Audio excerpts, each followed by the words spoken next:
Good evening, everyone, and welcome to Museum After Hours. I'm Lois Hare, Education Coordinator here at the Kansas Historical Society.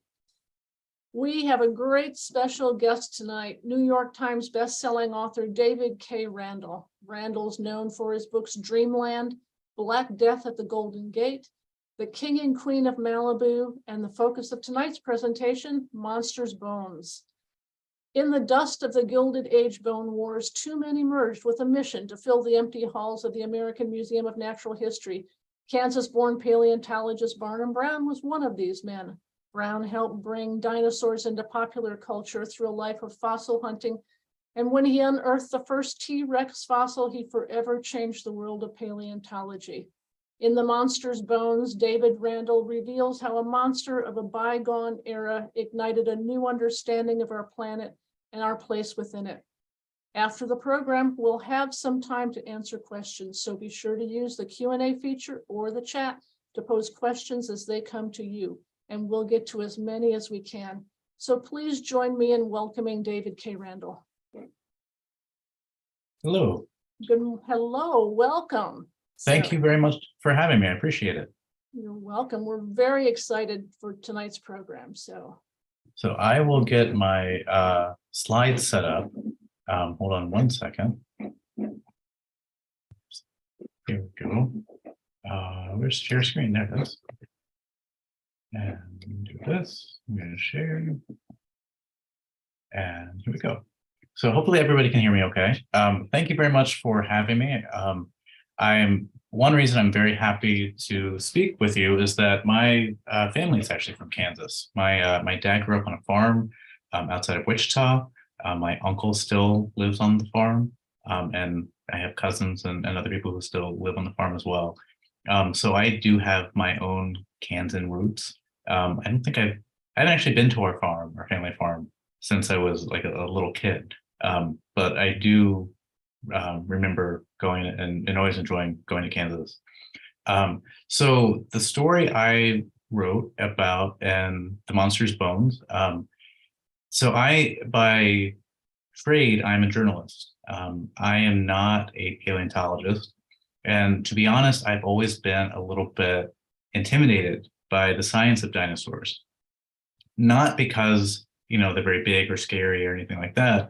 It's just that it just seems so complicated, that the people who really are into dinosaurs are really, really, really into dinosaurs. And they can tell you, this is this species and that species, and they lived at this time or that time.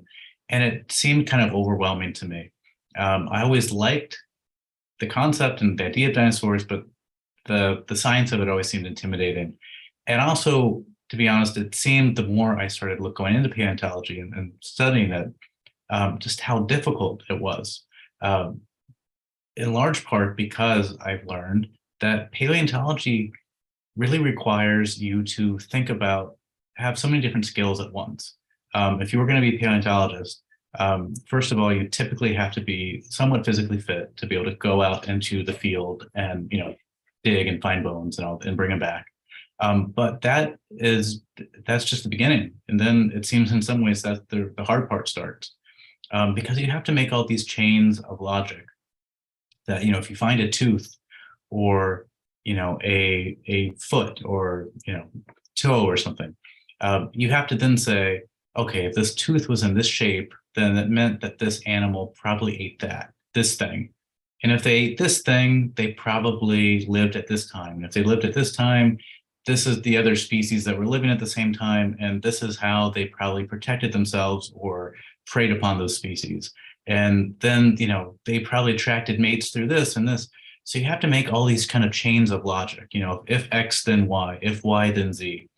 And that seemed, just intimidating is probably the best word. Overwhelming is another one. So I guess the question would be, why then did I write a book about the T-Rex and how kind of the concept of dinosaurs changed popular culture? And the reason is this guy.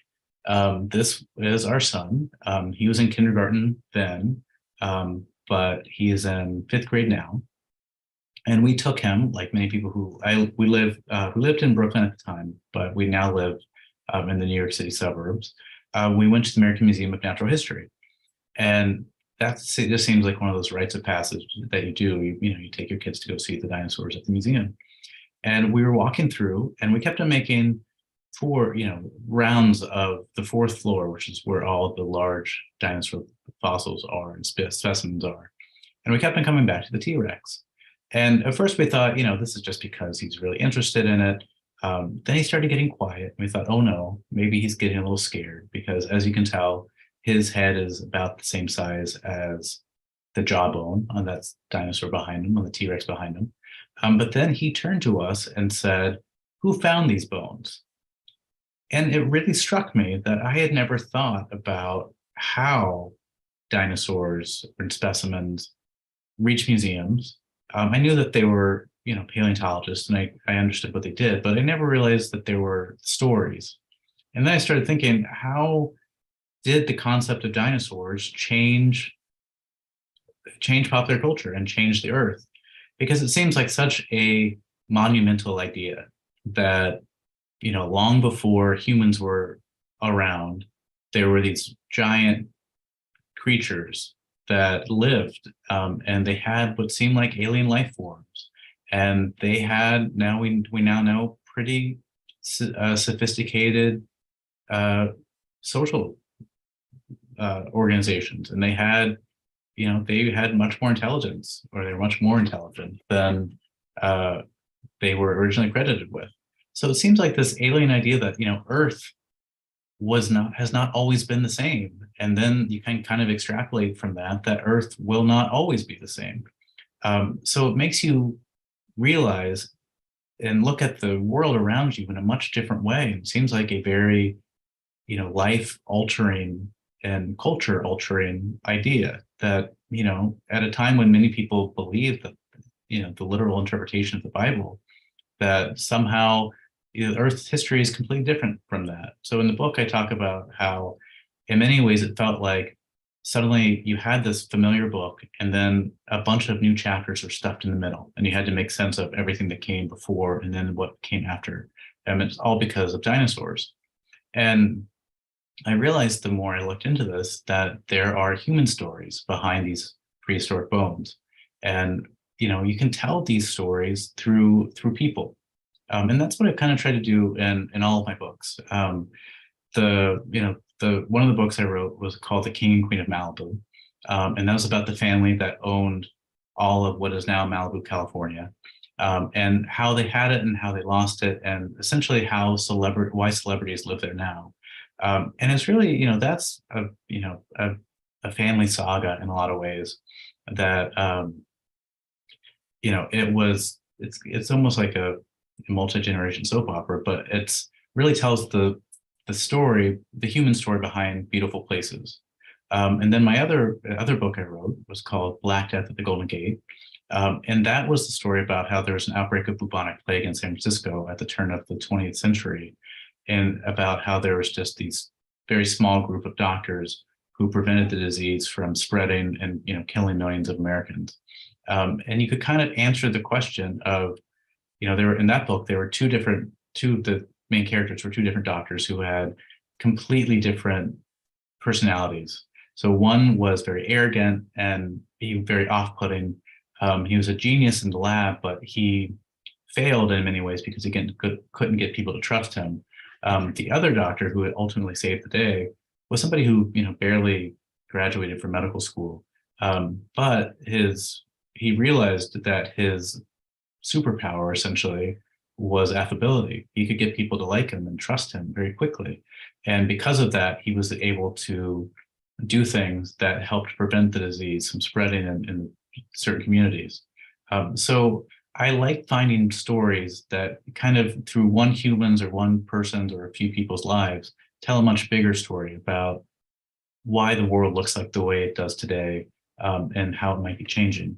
So for the Monstrous Bones, T-Rex really is, the movie star of dinosaurs. That's the first dinosaur that anybody really remembers. That's the one that everybody wants to see. If you're a museum, that's the big ticket, that makes you feel like you're in the big leagues. If you have a T-Rex, And the story of the T-Rex and how it's changed our culture really does start in Kansas with a man named Barnum Brown. He grew up on a farm in Carbondale, which I looked up before we were starting here. It was about 2.5 hours, almost exactly, from my family's farm. But he was among one of the first classes at the University of Kansas.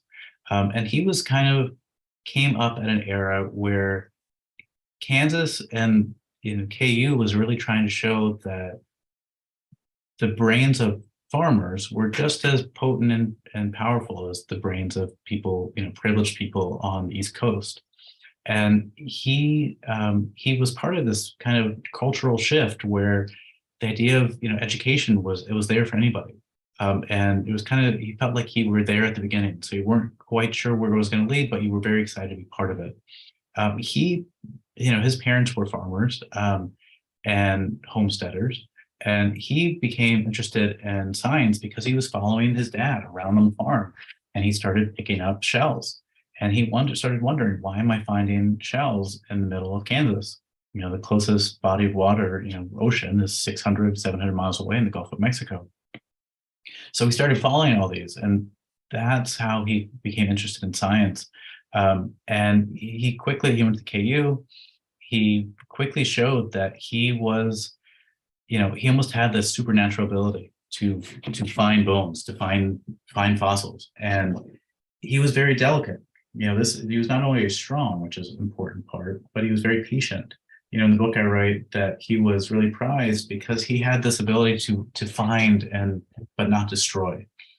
Because when you are a paleontologist and you're looking for fossils, it is these moments of joy because you found something, surrounded by days, if not weeks, of boredom and disappointment, because it's very hard to find things. And so he was able to, start seeing the start of the bone and still have the patience to continue searching for it and taking it out delicately. So the second quote is from one of his professors at the University of Kansas, who talked about how he quickly distinguished himself at the time for having this ability they called him Mr. Bones, having this ability to go into the field and find, areas where everybody else had already kind of picked it over and thought there was nothing there. He would come out with a full specimen. So it almost seemed magical in that ability. And he was somebody who really belonged to the paleontology of, rocks and dust and tools. He was not somebody who was very good in the classroom. Later in life, he tried to get a PhD from Columbia University and he failed and, had to flunk out of the program, and that he was always kind of embarrassed about that. But largely because of him, he was able to start finding all these species we had never found before. And he started to become better and better known. And his reputation soon filtered down to this other person named Henry Fairfield Osborne. So Osborne was almost the exact opposite of Brown in temperament and background. So where Brown grew up on a farm, he was the youngest of three. He was, you were farming to survive in many ways. Osborne was came from one of those privileged families in the country. His dad was the CEO of a railroad company, which were very powerful at the time. He grew up playing with Theodore Roosevelt as a child, was one of his childhood friends. I think his maternal great-grandfather was one of the founders of Princeton University. So he really, essentially was born on third base in many ways. He wanted to make a name for himself and essentially, earn the family prestige and make himself feel worthy of the family by making himself seem to be one of the pillars of American science. So to do that, he decided to become one of the head of the American Museum of Natural History in New York, their paleontology division, essentially. This was not an easy decision. Museums of natural history museums in particular were they weren't really central to the culture they are now. Now it's very common for elementary school students, middle school students to go to a natural history museum on a field trip. It just seems like a natural part of our lives. Before Dinosaurs and before Barnum Brown and the American Museum of Natural History, they were natural history museums were kind of forgotten. They were kind of a sideshow at most. And Osborne, not only did he come from a different background, he was not a personable, individual. He seemed to make enemies most places where he went. He's very arrogant. So Osborne and Brown, it was kind of like the meeting of opposites, but they both saw in each other something that they needed. Osborne, he needed dinosaurs because he was scared of failing. If he took this job at the American Museum and it did not become popular, he would feel like that was a loss of prestige that would be a black mark on his career. So we found Brown because he knew Brown had a track record of finding dinosaurs. Brown needed Osborne because it was a play. Here was a ticket to continue becoming the paleontologist that he always dreamed of being. Brown had this great fear of being stuck on the farm and not going to, fulfill all of his intellectual curiosity. So they came together. In this photo, it's a little hard to see, but Brown is on the left and Osborne's on the right. They don't seem like they have a natural chemistry between each other, just kind of looking at the photo. But in between them is the tail of the first dinosaur that became part of the American Museum of Natural History's collection. And that is Brent Brown is the one who found it. And as soon as he found it, he sent a wire to Osborne, and Osborne got on a train from New York because he wanted to be there at the time when the museum had its first fossil. So so they searched, the search for dinosaurs became a key part of the American Museum's lifeblood in many ways, because this was an era where science was remaking the American and the world economy. And this was an era where commodities were becoming a bigger and bigger deal. Iron, oil would soon be important, copper, metals. It was an era where kind of the base elements of the earth were refined to something greater than there was there before. In some of the ways you could say that translated to people, that, the brains of farmers were given the chance, or children of farmers were given a chance to fulfill a life where they could where their intelligence would push them ahead in life rather than just their brute strength. So, the American Museum of Natural History, it wanted to be more than just, a rich person's plaything where you could go see rocks and gems and, while important, they needed something that felt like they were going to connect with the average person. It was very hard for the museum to say, person off the street, here are some rocks and you should find them very fascinating because of this reason. In a city like New York, especially, there's a million other things you could do and a million other diversions. So you needed something to bring people in the door. So the museum and Osborne especially focused on dinosaurs because this is a quote from one of the people behind the museum at the time, that they need to sprinkle our wholesome bread with a little bit of sugar. So, Brown, over the next years, he traveled throughout the world. He traveled to Patagonia, he traveled to Cuba, he traveled to Europe, but he specifically focused on the American West. And the whole time he was searching for essentially the largest trophy he could find for the museum. And this was a competition, not only between, Brown and the other paleontologists, but it became a competition between the wealthiest people in the country at the time.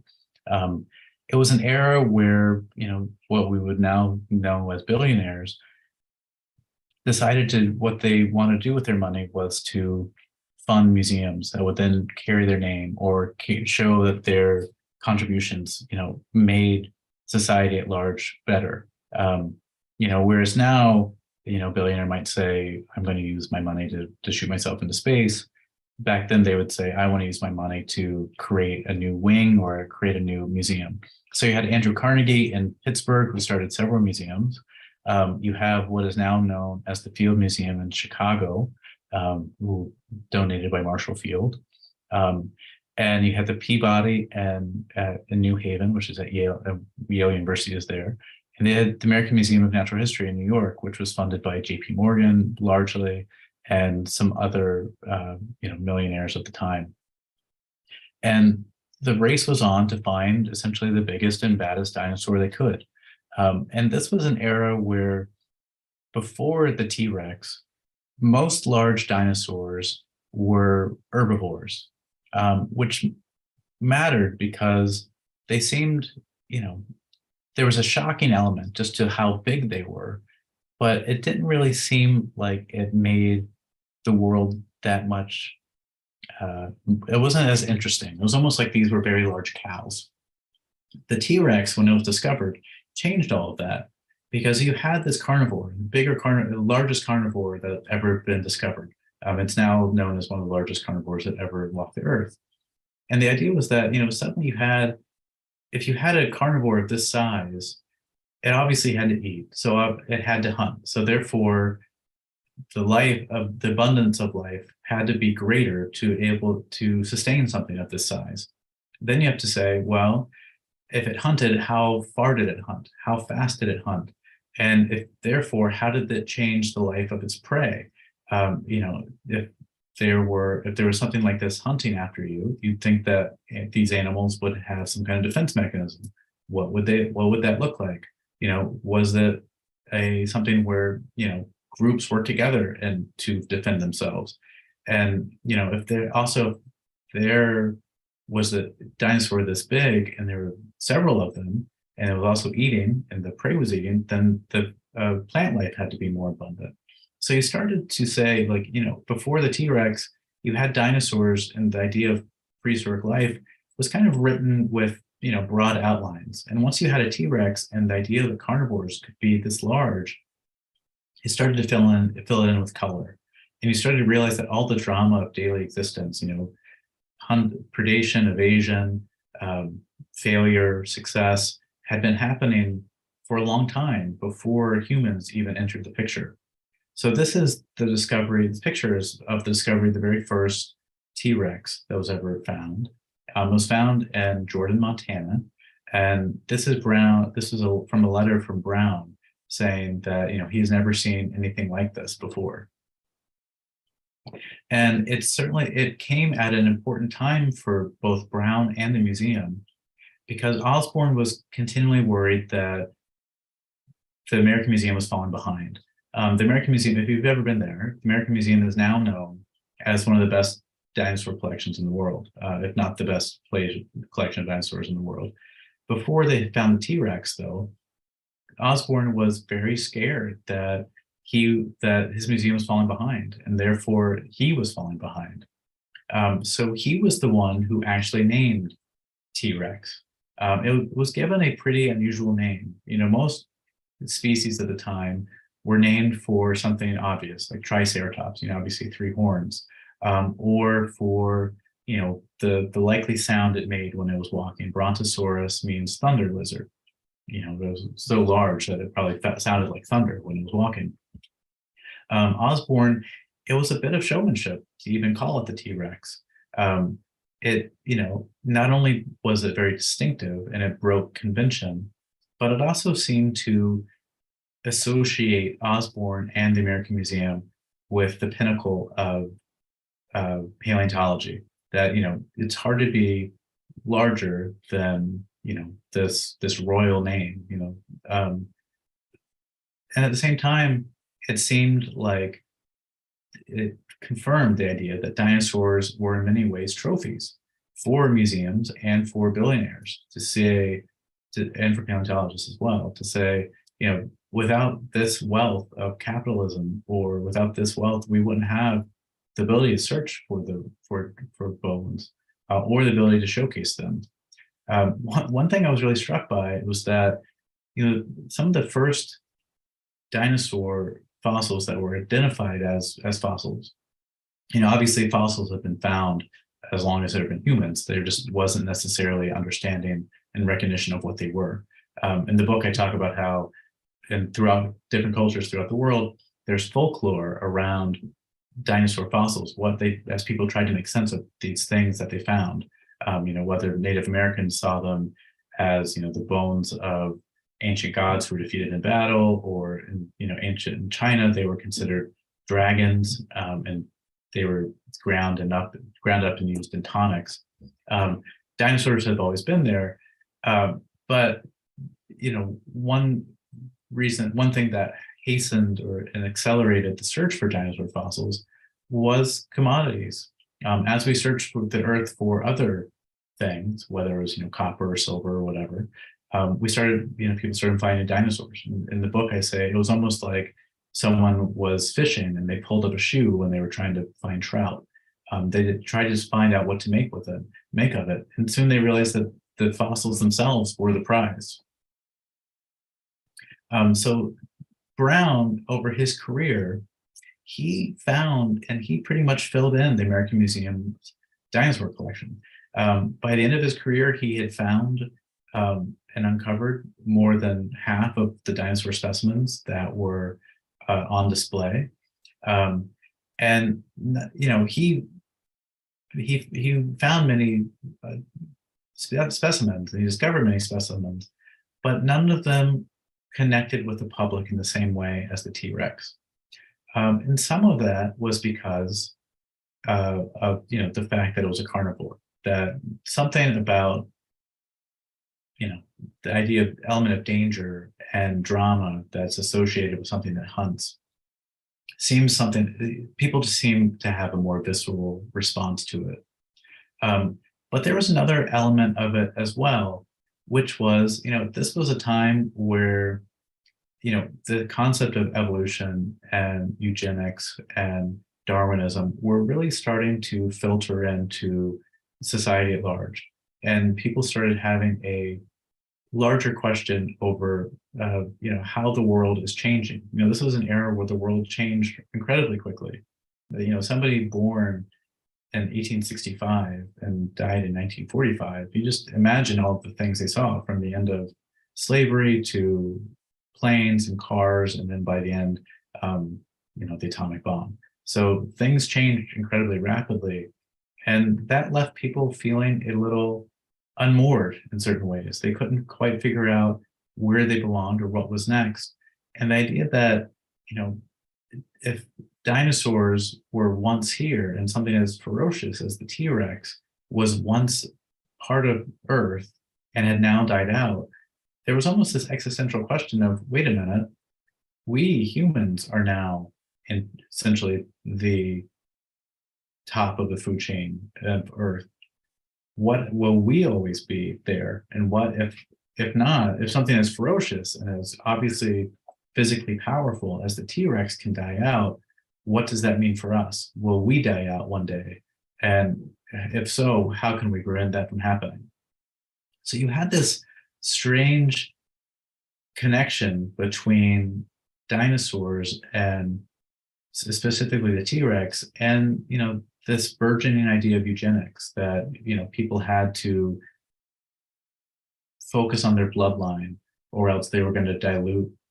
All of it should be in quotes, obviously, square quotes, or else they were going to dilute their the human species, and it would lead to ruin.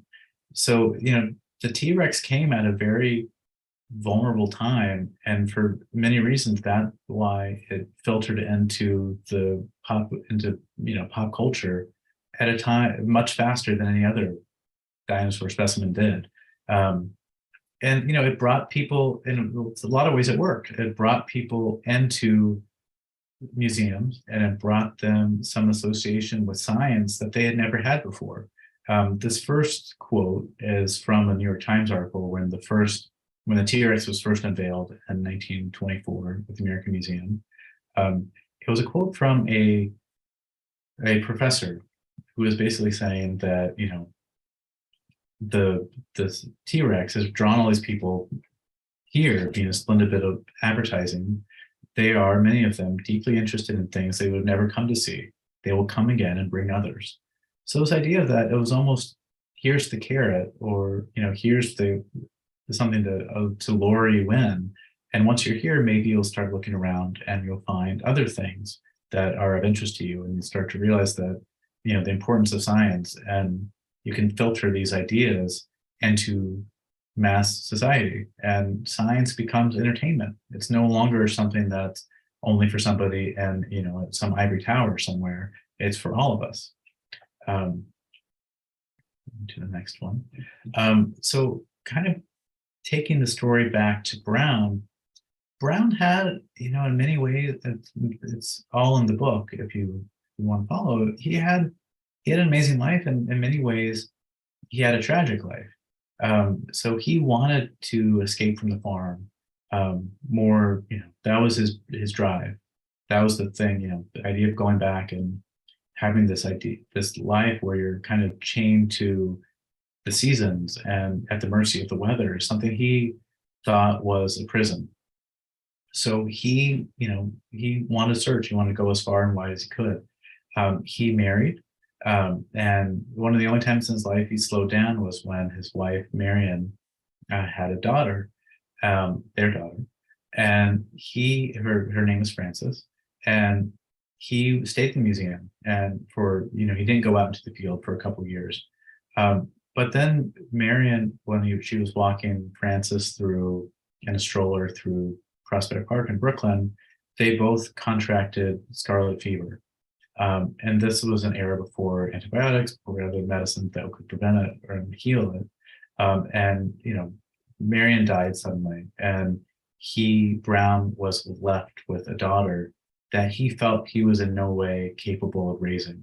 So he took her to her maternal grandparents, and then he essentially tried to search for the hardest work he could find. It was almost like he was willing and hoping that the elements would kill him. So he went to Canada and areas where some of the most lonesome and most solitude places on Earth, to try to find as many dinosaurs as he could. And he would never stop. Throughout the rest of his life, he went from Canada to Cuba to Greece to back to Tennessee, back to Mexico, kind of always trying to stay one step ahead of his pain if he could. And he never really did. And that's the kind of the tragic part of what animated him. But when he was walking one time, this quote is from the memoir of his second wife, when he gave her a private tour of the American Museum. And she was saying that it suddenly dawned on her why he was so obsessed with his work. It was largely, you can trace, everything from Jurassic Park to, the T-Rex on a little kid's t-shirt, to the idea of monster movies in general, to the idea of, why do, elementary school or middle school students go see natural history museums? Really back to him. He was the one who did it. And, her quote was saying, it was a great work. He had done this. The massing of these prehistoric wonders has been chiefly his doing, and it was not a small thing. One part of the story which I did like, the thing with nonfiction is that the story's there and you just try to do your best job of telling it. One aspect of his life that I did like was that he actually did get a second chance. He did reconcile with his daughter later in life. And he never really slowed down. This was in the beginning of World War II. And he transitioned from working as a paleontologist. He worked with Disney to create the depiction of dinosaurs in Fantasia, to eventually becoming a spy in World War II. And he reconciled with his daughter, and they worked together to create the dinosaur exhibits for the 1964 World's Fair in New York. So he left us with then T-Rex as this thing that kind of transcends both science and culture. It is this cultural aspect of it that, perhaps nothing else in a museum has that same cultural cachet. You're much more likely to go through life and see a depiction of a T-Rex, whether it's just on whether in a movie or cartoon or whatever else, than you will almost anything in a museum. You don't see a depiction of the Mona Lisa all that often, even though we all know what the painting looks like. Um, and it has become a cultural and scientific icon. So this first quote is from a recent auction of a very complete T-Rex specimen. And they were saying that, T-Rex is a brand name in a way that no other dinosaur is. It sits very naturally against a Picasso, a Jeff Koons, or an Andy Warhol. And then the second quote is from another story about how there is this almost new gold rush looking for dinosaur fossils and T-Rex fossils in particular. The auction of the complete dinosaur fossil in 2020, I believe, it brought in the auction house that was expecting it to bring in $5 million. It brought in something like 32 million. So you had this new gold rush of people saying, I'm going to go find a dinosaur. And if I find a dinosaur, especially T-Rex, then all my financial worries are over. This is much more valuable than almost anything else I can find. So that is the main part of what I was going to talk about. I'm very happy to answer any questions. And yeah, I'd just love to hear any of your thoughts about it.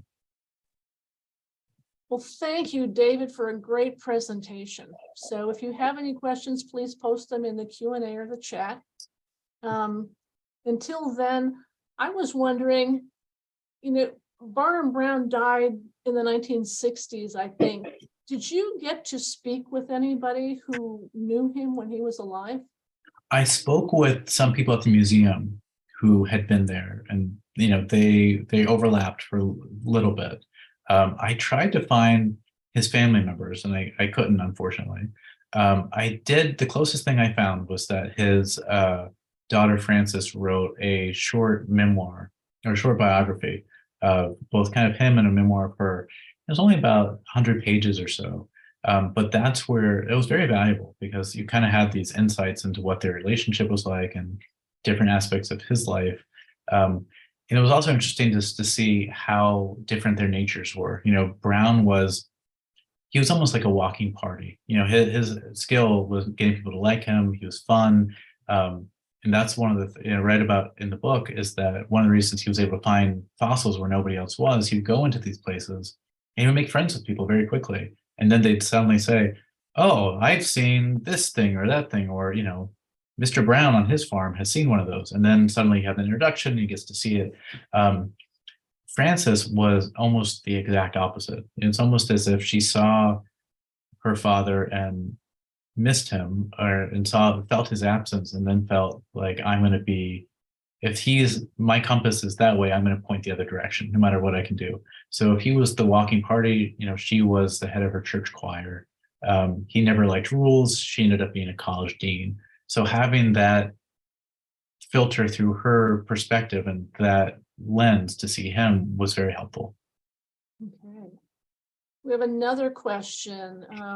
It sounds like somebody from Carbondale. Do you know where Barnum Brown's childhood home was in Carbondale? The exact address, I do not know. It was a place they called Carbon Hill. I don't know if that is still a place that is known in the town or not. But I do know that his family was considered wealthier at the time. They weren't wealthy by the standards of the city, but they were wealthy for the standards of 1870s, 1880s Kansas. And it was a big matter of family pride that their house was once recognized as the most beautiful in the region.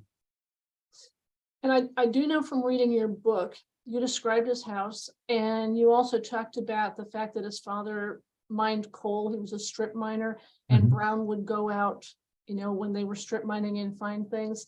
Was there a diary or something that you read of Brown's words where you got that information from? So Brown had started a autobiography that he never finished. So all of his notes are in the archives of the American Museum of Natural History. So I went through all of that. So I got to pick up his handwritten notes and everything about everything what he wanted to do. An interesting side note is that if you so the archives at American Museum of Natural History are in the attic. So you go and you see the floors, then you go up and you keep on going. And you're there, and I was sitting there at the table with, all of Brown's papers around me. And then next to me on the table was a fossil that was still encased in plaster that had just never been opened yet. It's just funny that there's really dinosaurs everywhere. And it just felt so funny that, I'm reading about somebody who brought all these dinosaurs in, and then they're still it could have even been one that he found and it's just never been uncovered yet, because he found such abundant number of fossils that many of them are just still in storage. Fascinating information about him. So another question, was Indiana Jones based on Barnum Brown? No, but that is a good question. I used to, when I was telling people what I was working on, I often said it's almost like this is real life Indiana Jones. But I think Indiana Jones was based on a combination of just, the serial narratives of the time, like radio shows, essentially. And there was I'm blanking on this person's name, but he was a contemporary, he came after Barnum Brown. And he went to China, and he was one of the first people to find, first Westerners to find fossils in China. And that was kind of this idea of swashbuckling paleontologists who can go in and out of places, and it belongs, the famous Indiana Jones line, this belongs in a museum. And Brown was one of those people who kind of made that notion stick. That is because of Brown in many ways that we think that dinosaurs or other natural wonders do belong in a museum, because they should belong to all of us. US law is much different, though. It's essentially, if it's under your land, it's yours. So it becomes this kind of delicate balance between, you want to find, science wants dinosaurs and whatever other fossil to be readily accessible so it can be studied and we can all enjoy it. Whereas somebody who owns it might say, I want to have the biggest, financial gain I can from it. Okay. You mentioned that Barnum Brown worked with Disney on Fantasia. Do you know anything about his role in that? So he was the consultant. He was the essentially scientific advisor. So they flew him out to Hollywood, and he gave them lectures on everything from what dinosaurs should look like to paleobotany, to what the landscapes should look like, how dinosaurs moved, whether they moved in groups or not, what their skin markings should look like. This was before, and we now know that most dinosaurs were feathered. So this was before that time. But Brown was a key part of Fantasia, the section on dinosaurs. And at the time, it was remarkably advanced for the science at the time. Okay. You also mentioned that he was a spy during World War II. Do you know anything about what he did or where he went or how that worked? So it was interesting that paleontology in lots of ways came out of the search for oil and commodities. And it makes sense. I guess I didn't put that together beforehand, but if you have, geology is in many ways at the time was the study of, these are the rock formations which are most likely to yield silver or oil or copper or whatever. And then you found dinosaurs. Whoops, let's start looking at these things instead. So then, you started going in the 20s and 30s, especially the Great Depression, the money to keep searching for fossils dries up. So many paleontologists start to say, well, I also have this ability to search for commodities, for oil or whatever else. So that's what Brown did. And he started working for the US Treasury to identify likely oil deposits throughout the world. And that's what he kind of did that on and off. Sometimes it was above board, and he worked with Standard Oil Company to help find oil deposits. Some of it was for the US government. It was kind of shrouded in secrecy.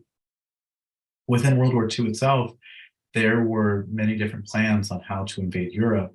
One of them was going through the Greek Isles, and Barnum Brown had prospected through all of those. So he drew detailed maps. He gave ideas on what the route should be, and what type of natural resources could be there as well. In the book, I talk about how he lived in DC briefly with his daughter Frances, and he most likely was in a affair / relationship with a Nazi spy that Frances warned him about. And you can read more in detail in the book, obviously, but it was just interesting to see, like, he was in his 60s or 70s, and he never was slowing down. Even back then, even at more mature age, he was still in the thick of things.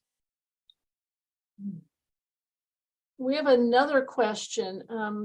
Do you know how paleontologists know that dinosaurs had feathers on them? So that is a good question. Some of it is because they found them. They have found specimens with feathers. Some of it is also based on the structure of the bones.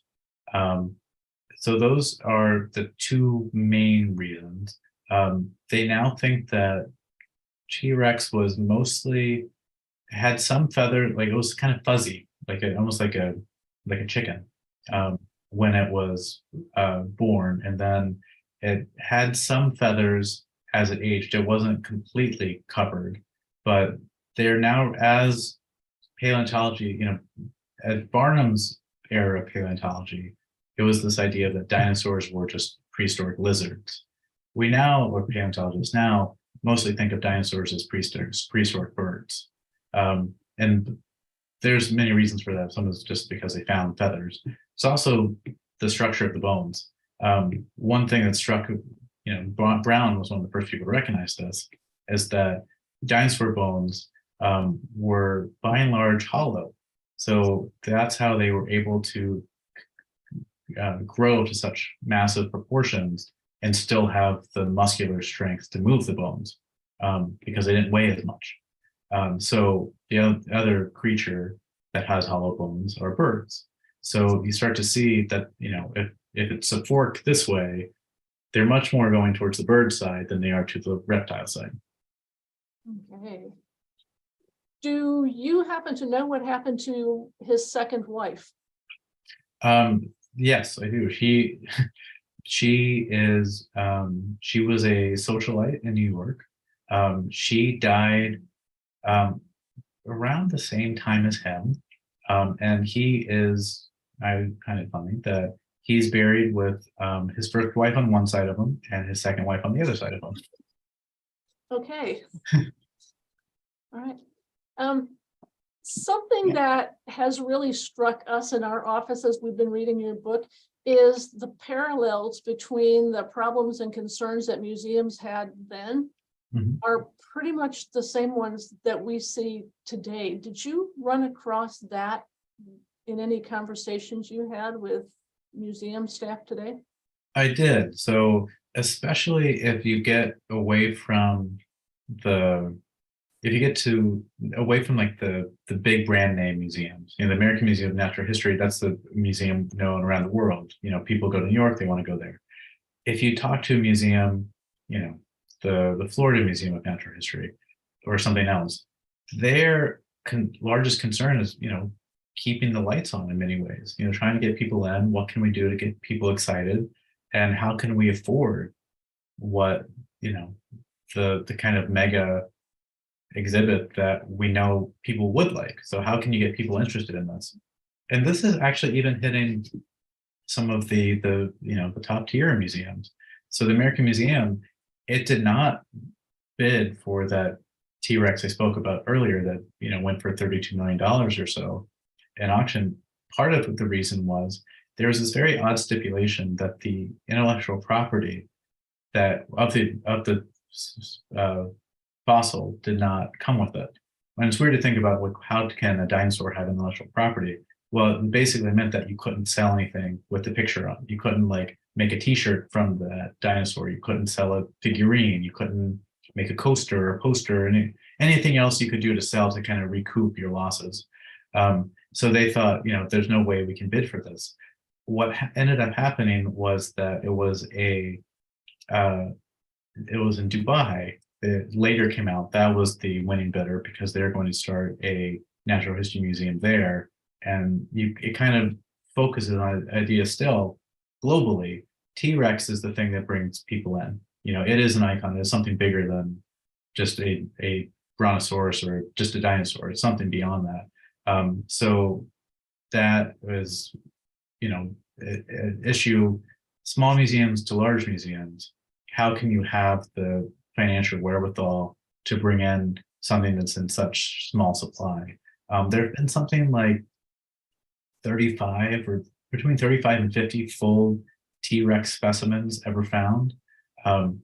It's remarkable to me that Brown found 3 of them. It just kind of shows how both skillful and lucky he was. In your presentation, you began by talking about how you became interested in the T-Rex, and that when you took your son there. Has your opinion or views of museums and what they are, what their roles are, has it changed in your research and writing of this book? It has in lots of ways. And some of it is just how science is presented.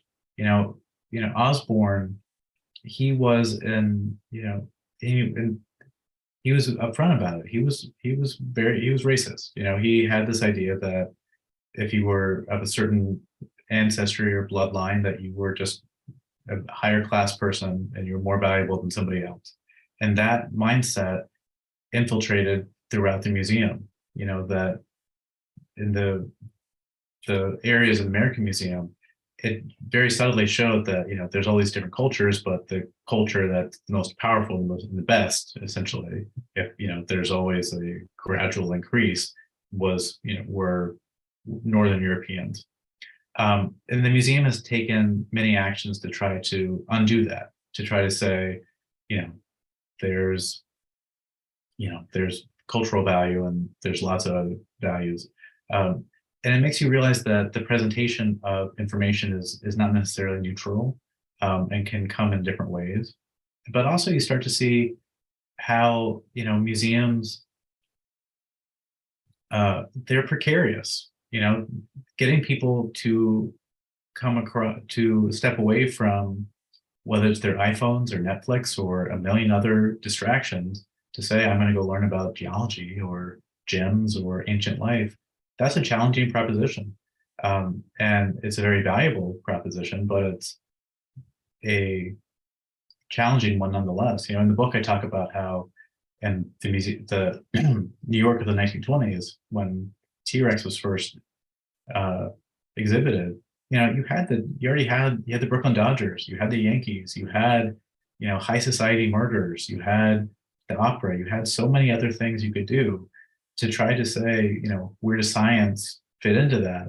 And science essentially is entertainment. That's a proposition that many museums, especially science-based museums, still struggle with. Okay. We've got one more question here. What is your process for selecting a topic for a book you will write? The trick seems to be finding something nobody else in the world has written about and diving in. That is the hardest part.